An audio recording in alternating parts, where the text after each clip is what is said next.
दोस्तों, आजकल 2 टाइप की दुनिया चल रही है। एक जो प्रैक्टिकल नेचुरल दुनिया है, एक जो है जो वर्चुअल दुनिया है।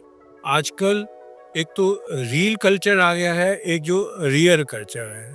रील कल्चर से मेरा मतलब है आज पर अगर आप यूट्यूब सुनेंगे या जो भी व्हाट्सएप पर मैसेजेस देखेंगे, वो कई बार दुनिया में असलियत से दूर होते हैं, जिससे हम वास्तविक दुनिया से दूर होते जा रहे हैं।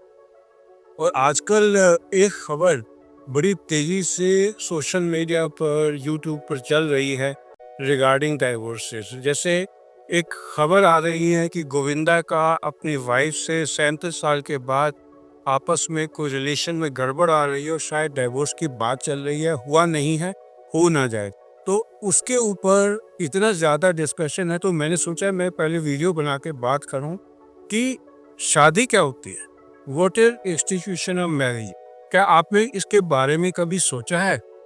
क्योंकि जैसे ही एक पर्सन मैरिजेबल एज का होता है या कोई लड़की होती है, तो माँ बाप हमारे इंडियन सोसाइटी में कहते हैं हम इसकी शादी की उम्र आ गई है, शादी कर दी है। और विदाउट थिंकिंग कि शादी क्या है, most of the people get marriage married, क्योंकि वो सोचते हैं कि ये तो एक सिस्टम है जिसके अंदर आपको जाना है। लेकिन अगर आपको समझ आएगी कि शादी क्या है, तो ही आप इसको ढंग से जी पाएंगे और इस बंधन में बंध पाएंगे। जो हमारा इंस्टीट्यूशनल मैरिज है, ये आपका नहीं है। इसके बारे में शुरू से डिस्कशन होती आई है और हमारे हिंदू धर्म में तो अपने भगवान को भी शिव पार्वती, सीता राम, राधा कृष्णा करके बात करते हैं, यानी कि उनकी भी जोड़ियां शुरू से हम मानते हैं और अपनी श्रद्धा से नतमस्तक होते हैं उनके साथ। यानी कि हमारा इंस्टीट्यूशनल मैरिज एक सोशल स्ट्रक्चर है जो विवाहित जोड़े के बीच में संबंधों को परिभाषित करती है। ये एक सामाजिक मापदंड है जो नियमों और समारोहों द्वारा संचालित होती है।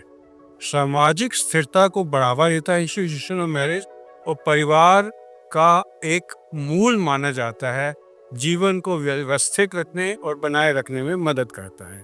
आप एक ऐसी दुनिया इमेजिन करिए जहां शादी ना हो, जहां आदमी और औरत इकट्ठे रहें, बच्चे हों, आपस में पार्टनर बदलते रहें, किसी बच्चे को अपने माँ बाप कौन सा है उनका पता ना हो, और दुनिया इस तरह से चले और माँ बाप को ये ना पता उसके बच्चे क्या हैं।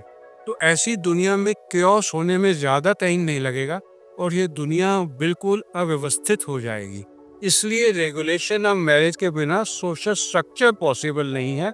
इसलिए मैंने सोचा ये मैं आपको वीडियो बनाऊं, ताकि जब भी आप विवाह के बंधन में बंधते हैं या आपके बच्चे शादी करते हैं, तो उनको पता होना चाहिए कि वो किस बंधन में बंध रहे हैं। समाज को प्रभावित करने वाला सबसे इम्पोर्टेंट, हमारी सोसाइटी को चलाने वाला अगर कुछ है, तो वो इंस्टीट्यूशन ऑफ मैरिज है। इसमें मॉरल ड्यूटीज ये होती हैं कि जो नैतिक दायित्व होते हैं उसको हम पूरे तरीके से उनका संचालन करें और उसके लिए हमारी डिवोशन हो। प्यार को व्यक्त करना और विकसित करना है तो शादी करनी पड़ती है। शादी एक ऐसी संस्था है जिसमें प्रेम को व्यक्त किया जाता है और फिर बाद में इसको एक्सपेंड किया जाता है। आप ये नोट करेंगे कि प्यार जो है कई बार टाइम के साथ बीतते हुए होता है।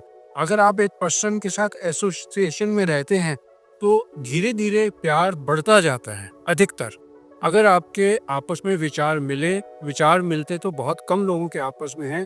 इसलिए इसमें ये भी हम कहते हैं कि मैरिज इज ए कॉम्प्रोमाइज, जिसमें दोनों पार्टनर्स को झुकना पड़ता है और फिर दूसरे के साथ एडजस्टमेंट करनी पड़ती है। यानी कि मैरिज एक एडजस्टमेंट भी है, और आप उसको शादी करने से पहले ये बात सोच के आप शादी करेंगे। और शादी की भी कई टाइप्स होती हैं। एक मैन की एक लेडी से शादी होती है, ये तो एक टाइप की शादी है। लेकिन मल्टी मैरिजेस भी होती है, जहाँ एक आदमी की 2 या 3 वाइफ भी होती है, जैसे कि कुछ रिलीजन में होता है। और एक ऐसे भी ट्राइब्स हैं हमारे यहाँ नॉर्थ ईस्ट में, खासी ट्राइब वगैरह में, जहाँ एक लेडी के 2-3 ब्रदर्स के साथ शादी होती है। ये बात मेरे ख्याल से बहुत लोगों को नहीं पता थी। भारत में शादी के लिए जनरली अरेंज मैरिज होती है, जिसमें माँ बाप अपनी कल्चर, अपनी कास्ट, अपने टाइप के लोग से के लिए अपने बेटे के लिए लड़की चुनते हैं या अपनी लड़की के लिए अपना दामाद चुनते हैं। फिर ऐसा भी होता है जहाँ पर अरेंज मैरिज की जगह लव मैरिज होती है। इसमें माँ बाप से सलाह लेकर शादी के लड़का लड़की का आपस में चलन बढ़ता जा रहा है। अब जैसे जैसे एजुकेशन का लेवल बढ़ रहा है, इंडिपेंडेंस आ रही है लड़के और लड़कियों में, उस तरीके से इंटरनेट वेबसाइट्स भी आ गए जिसके थ्रू मैच विकी का काम बढ़ गया है, डेटिंग साइट्स बढ़ गई हैं। तो इसलिए अरेंज मैरिज भी होती है, लव मैरिज भी होती हैं। लव मैरिज शुरू में बहुत अच्छी रहती हैं, लेकिन बाद में ये देखा गया है कि उसके अंदर प्रॉब्लम ज़्यादा आती हैं, मे बी बिकॉज लड़का लड़की दोनों इंडिपेंडेंट और एजुकेटेड होते हैं।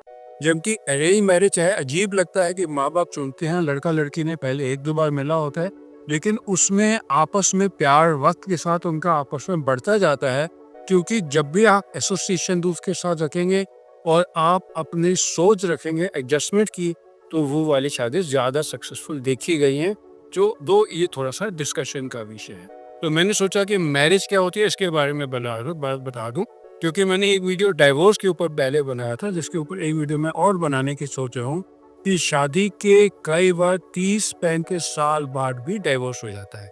जैसे वर्ल्ड के one of the richest man हैं बिल गेट्स, उनकी अपनी वाइफ मिलिंडा गेट्स से जो डाइवोर्स हुआ, वो शादी के शायद 30-35 साल बाद जाके हुआ था। तो शादी में डाइवोर्स होने के लिए केवल पैसा ही जरूरी नहीं होता कि जिसके ऊपर झगड़े से हो, कई बार मेंटल लेवल ना मिलने से भी डाइवोर्स होता है, जिसके ऊपर मैं फिर अगले वीडियो में आपसे बात करूंगा। आप सबका मेरे साथ जुड़ने के लिए धन्यवाद।